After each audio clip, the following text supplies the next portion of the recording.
দীর্ঘ 128 বছর পর অলিম্পিক গেমসে ফিরছে ক্রিকেট। 2028 সালে লস অ্যাঞ্জেলসে অনুষ্ঠিত হতে যাওয়া অলিম্পিক আসরে দেখা যাবে ব্যাট বলের লড়াই। তবে ধোঁয়াশা আছে, এই আসরে কি সুযোগ পাচ্ছে বাংলাদেশ ক্রিকেট দল?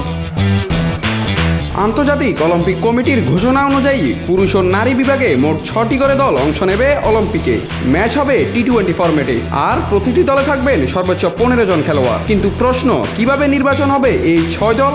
যদিও আইসিসি এখনো স্পষ্টভাবে জানায়নি, তবে ধারণা করা হচ্ছে টি-20 দলগত র্যাঙ্কিংয়ের ভিত্তিতেই নির্ধারণ করা হবে অংশগ্রহণকারীদের। বর্তমানে র্যাঙ্কিংয়ের শীর্ষে আছে ভারত, এরপর আছে Australia, England, New Zealand, West Indies ও দক্ষিণ আফ্রিকা।